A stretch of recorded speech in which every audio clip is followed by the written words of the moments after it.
If you ever find a pristine glass jar filled with fresh honey sitting on a mossy tree stump in the middle of a dead forest, do not touch it. Don't photograph it. Don't lean in to smell it. And above all else, do not turn your back on it to walk away. Because that jar wasn't left behind by a lost hiker. It was put there as rent. And if the jar is empty when you find it, it means whatever lives in those woods has already collected. My name is Marcus. For the last 6 years, I've worked as an independent surveyor for private land developers in North America.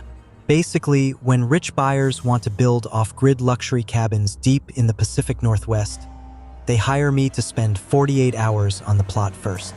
My job is simple: chart the terrain, check for sinkholes, and make sure there are no unregistered squatter camps.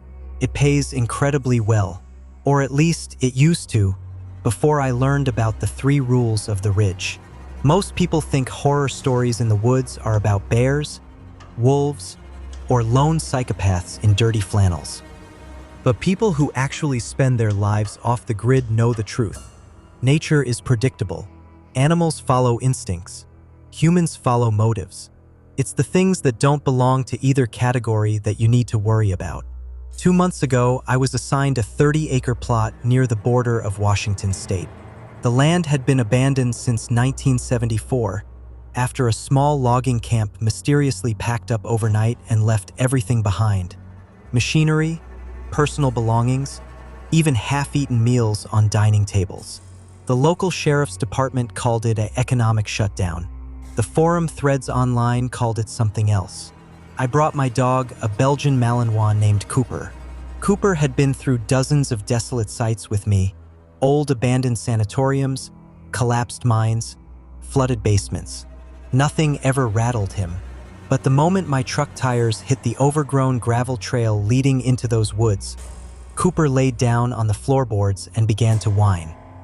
That was my first warning. I should have turned the truck around right then. The logging camp was a graveyard of rusted iron and rotting cedar. The silence out there wasn't normal. You know how the woods usually sound: birds, crickets, the wind rustling through pine needles? Here, there was nothing. It was a dead zone, suffocated by an unnatural stillness. I set up my base camp in the main cabin, which was surprisingly structurally sound despite 40 years of decay. By 6 p.m., the sun dipped behind the mountain ridge, plunging the forest into total blackness. That's when I remembered the journal. Before heading out on any job, I always do my research. An old forest ranger from the 80s had posted a handwritten log on a niche urban exploration board years ago. He listed 3 mandatory rules for surviving the Black Ridge Woods. At the time, I thought it was just local folklore, a gimmick to scare city folks. Rule number 1: always leave an offering at the tree line before dusk. Sitting at my folding camp table, flashlight beam reflecting off the dusty walls, I laughed quietly to myself. I opened my pack and pulled out a small plastic container of apple slices I'd brought for lunch. Just to play along with the creepy mood, I walked to the edge of the cabin doorway and placed the container on a rotting wooden stump right at the forest line. Here you go, I said into the dark forest, feeling like an idiot. Enjoy.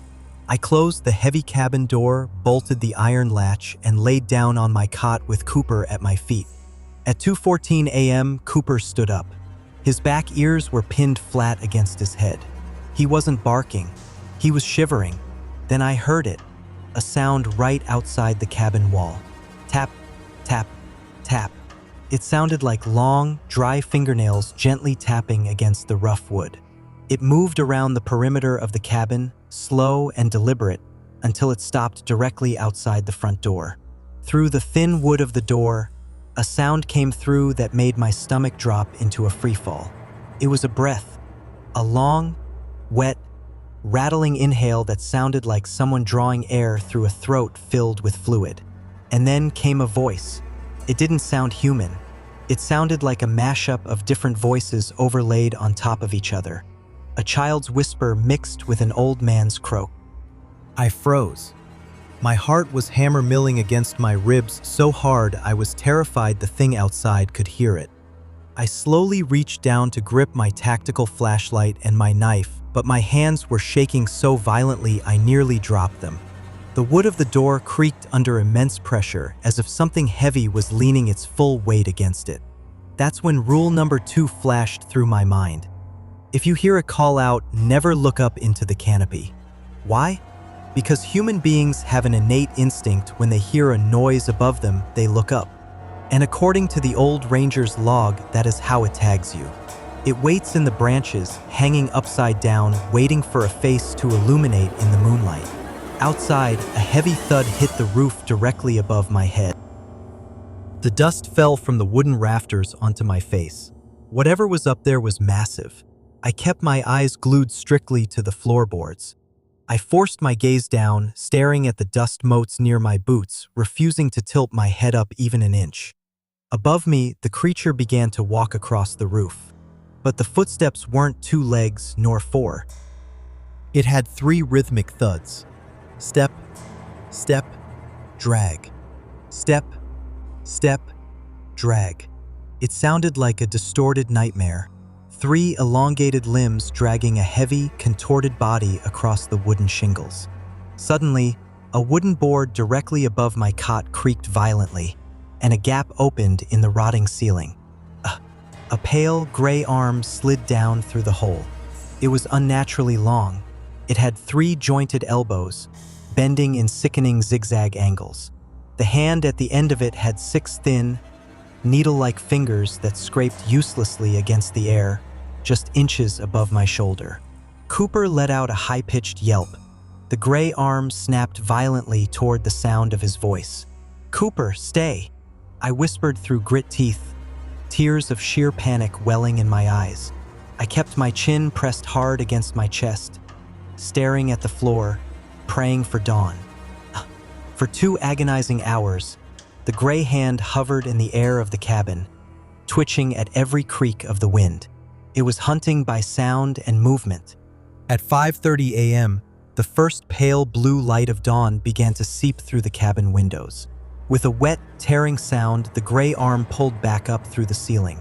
Heavy thuds echoed across the roof as the creature retreated back toward the deep canopy of the forest. I didn't wait. I didn't pack my gear, my tent, or my surveyor equipment. I grabbed Cooper's leash, threw open the cabin door, and sprinted toward my truck. That's when I saw the stump where I'd left the apple slices. The plastic container was crushed flat, and sitting on top of the ruined plastic was a single, bloody human tooth. A warning. I jammed my keys into the truck ignition, the engine roaring to life.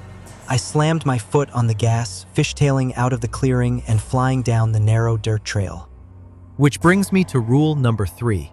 Never stop driving until you cross running water. As I sped down the trail at 50 miles an hour, I looked in my side rearview mirror. Emerging from the tree line behind my truck was a shape. It was tall, nearly 9 feet, with a gaunt, skeletal frame stretched over ash-gray skin. It had 3 distinct arms protruding from its torso and 3 mismatched legs. But worse than its body were its eyes. 3 milky, unblinking eyes set horizontally across a featureless face. It wasn't running. It was sliding through the trees, moving with impossible speed, keeping pace with my truck without even breaking stride. Up ahead, I saw the wooden bridge that crossed the Blackwater River. I slammed my foot all the way to the floorboard, the truck engine screaming in protest. The creature leapt from the tree line, its long gray arms reaching out toward the bed of my truck. Thunk! Truck tires hit the wooden planks of the bridge. In the rearview mirror, I watched the creature instantly halt right at the edge of the riverbank. It couldn't step onto the bridge. It threw its head back and let out a shriek, a sound like tearing metal and agonizing human screams combined. I didn't stop driving until I was 2 states away. I quit my job as a surveyor that exact afternoon. I sold my gear and moved into a suburban neighborhood far away from any major forests. People online tell me I hallucinated. They say it was sleep deprivation or forest psychosis. But yesterday morning, I walked out to my front porch to grab the mail. Sitting on my doorstep was a small glass jar filled with fresh honey. And when I looked down at my feet, the jar was already empty. If you ever explore the dark corners of the world, remember the rules.